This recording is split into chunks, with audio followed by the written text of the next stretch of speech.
Hello and welcome everybody from Munich, the capital of Bavaria.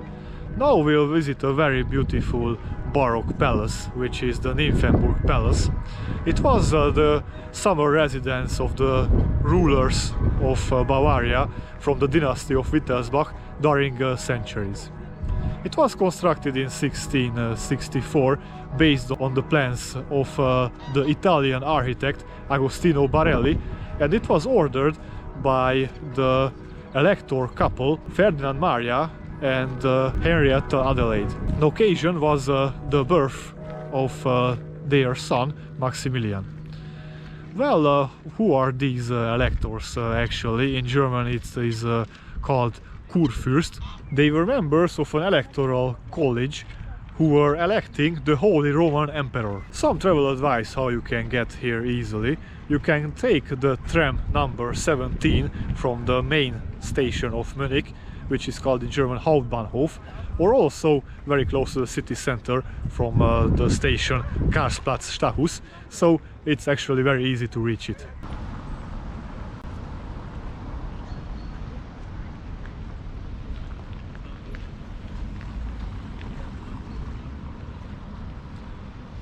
In front of the palace we can find the lake, which is full of ducks and swans,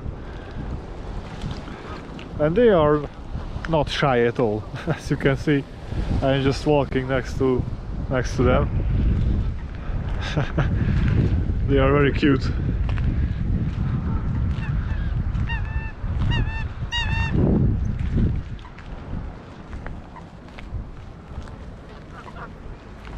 Also very huge.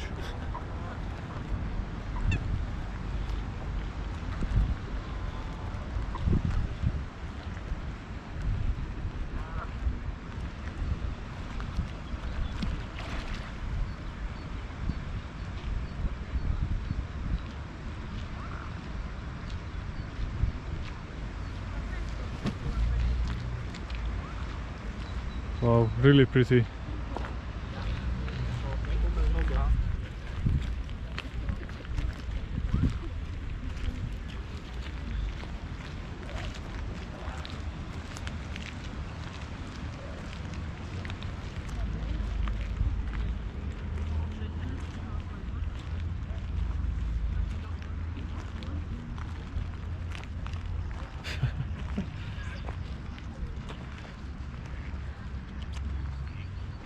That one is not a duck, I don't know what kind of bird is it. These are sleepy ducks. The palace is one of the most famous attractions of Munich, but not just Munich. It is one of the premier royal palaces of Europe. What you can see now, it's a 700 meters long Baroque facade. It's absolutely amazing. The palace was expanded during the centuries by the different electors and rulers of Bavaria. So it lays on a huge ground, and you will see that also the park is really amazing.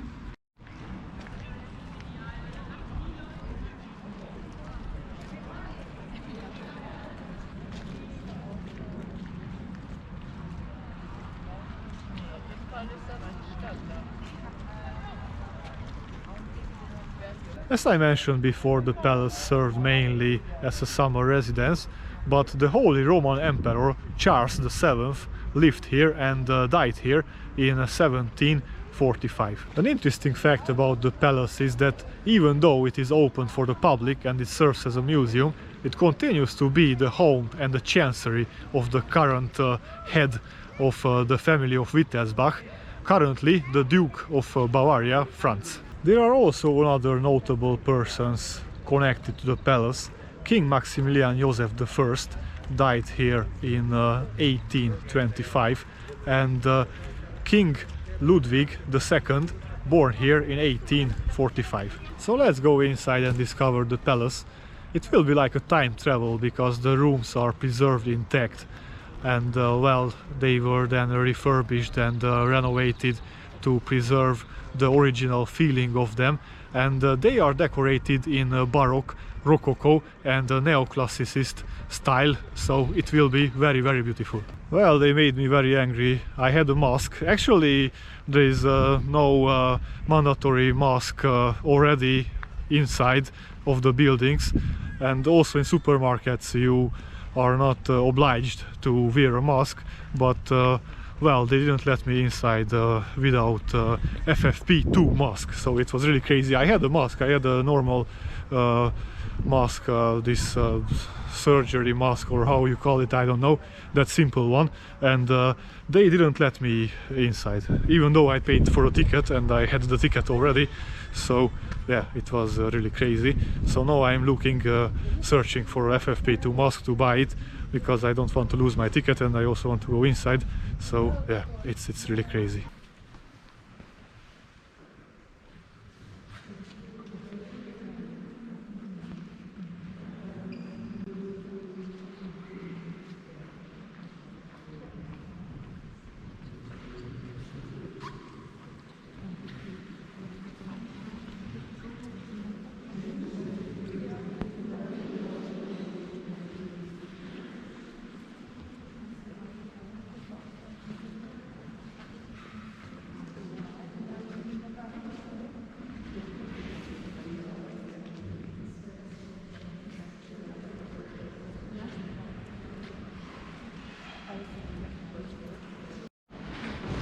This is the Gallery of the Beauties, the Schönheitsgalerie. King Ludwig I ordered from his court painter to paint 36 beautiful women from all the social classes of Munich. And one of the most famous portrait painting is about Lola Montez. She was an Irish dancer who became famous as a courtesan. He was actually a mistress of the king, and I think she was quite talented, because the king made her the Countess of Landsfeld.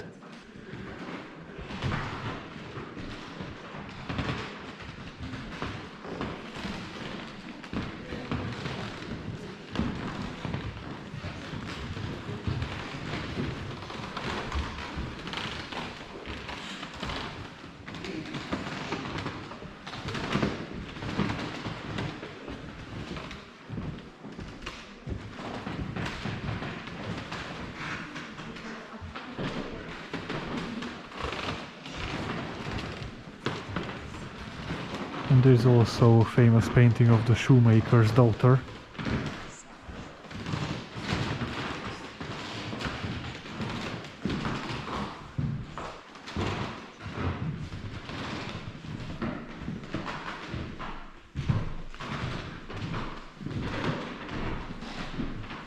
They are all very beautiful indeed.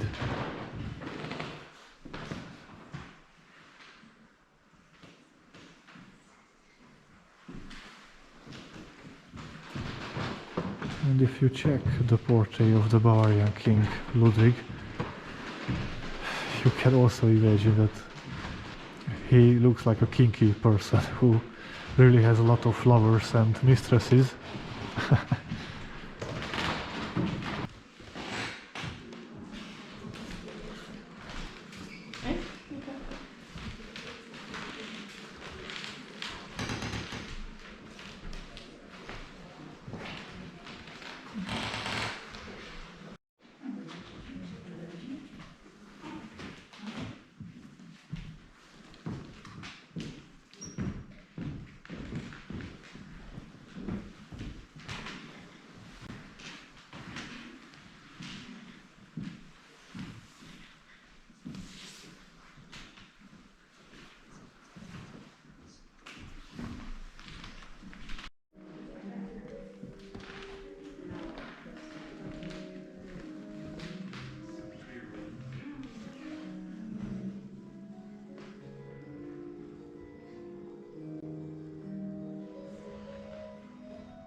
The garden of the palace is also extremely beautiful.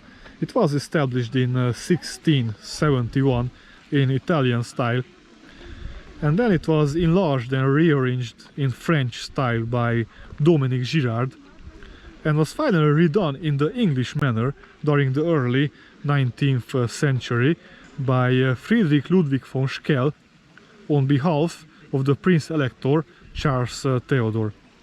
It is important to mention the name of Sckell because he was also the creator of the very famous Englischer Garten of Munich, the English Garden, which is also a main sightseeing attraction of Munich.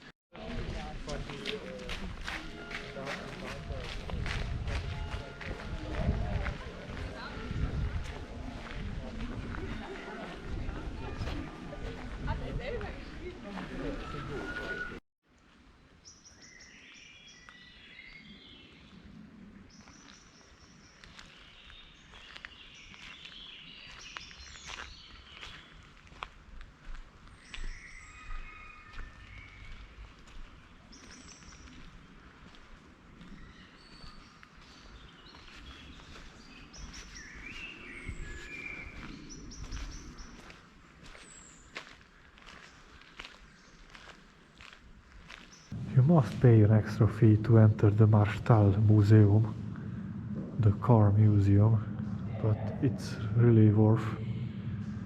You need to pay €6 and the entrance fee to the palace is €8.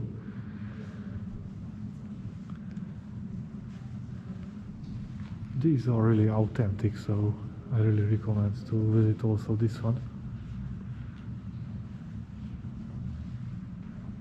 Absolutely incredible. It looks amazing.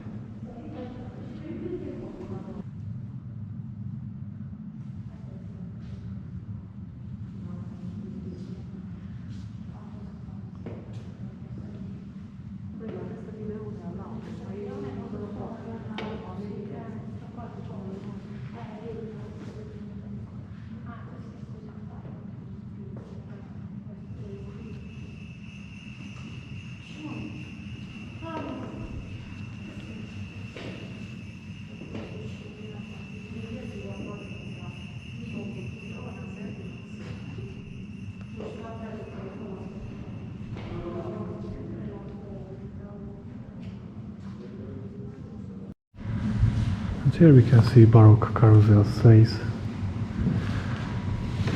very rich decorated. Well, of course they were for the Prince Electors and for the kings, so it's obvious.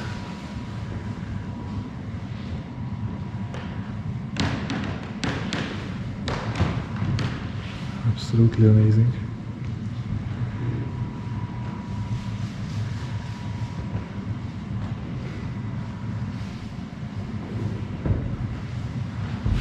Also the horse is decorated.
If you are walking in the park of the palace, you should not miss Amalienburg. It's a very beautiful Rococo hunting lodge constructed between 1734 and 1739. The architect was François de Cuelier, and the construction was ordered by Elector Karl Albrecht, who later became the Holy Roman Emperor Charles VII. He intended this hunting lodge for his wife Maria Amalia, an Austrian princess, and this is why it is called Amalienburg. The most famous room of the Amalienburg is the mirror room.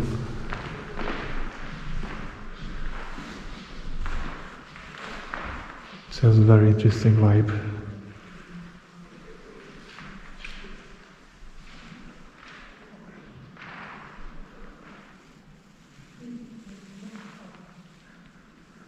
Decorated extremely beautiful.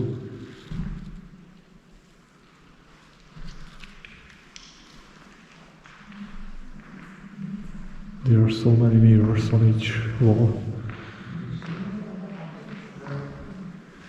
Absolutely amazing.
kitchen was decorated with Chinese tiles.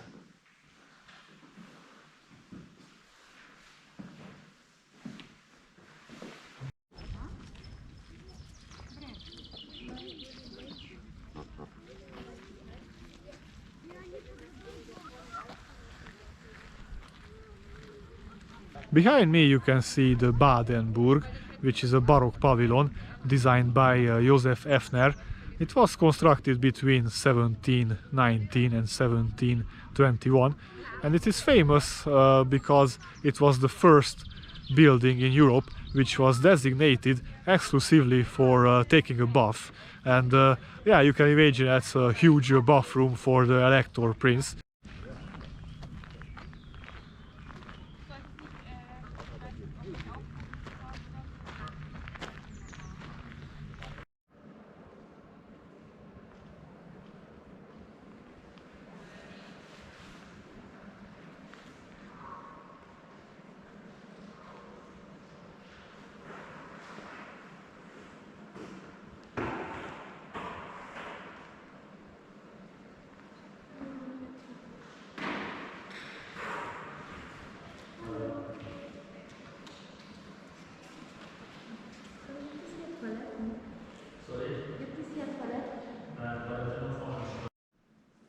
Badenburg is also famous because of the Chinese wallpaper we can find here.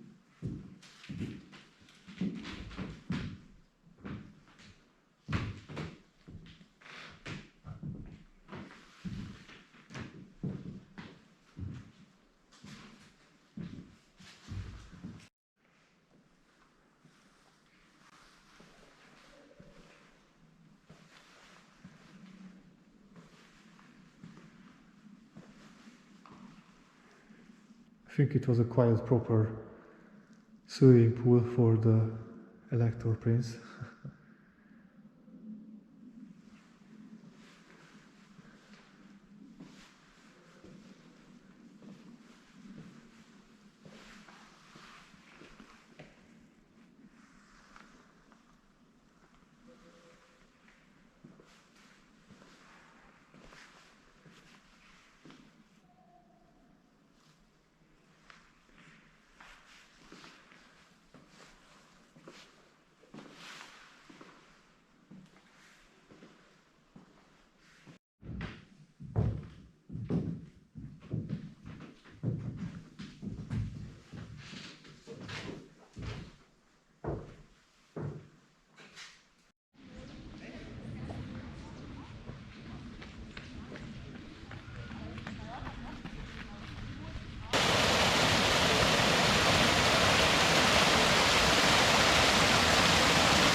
The Apollo temple is a neoclassical monopteros designed by Leo von Klenze and erected in between 1862 and 1865.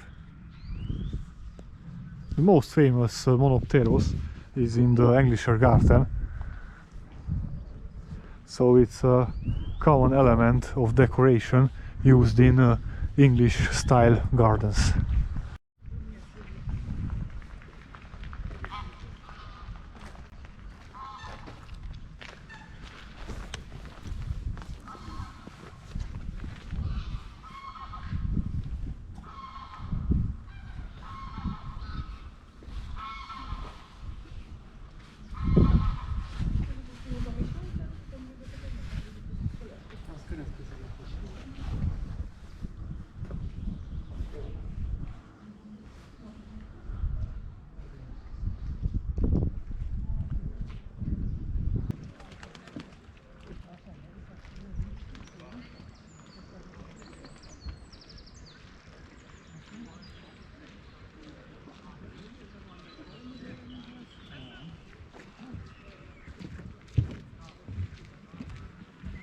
Behind me you can see a ruined building, and it's not because the Germans didn't want to renovate it. It was intended to be like this. It was constructed by the order of Max Emanuel to have a place of retreat and meditation. So it's a ruin architecture, it's a masterpiece of the ruin architecture actually. It was constructed between 1725 and 1728. So yeah, it sounds unbelievable, but yeah, it was intended to be like this. So it was like a hermitage for the Elector Prince, and it also contains a prayer room. The building is called Magdalenenklause.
So this was the complete presentation about the Palace of Nymphenburg.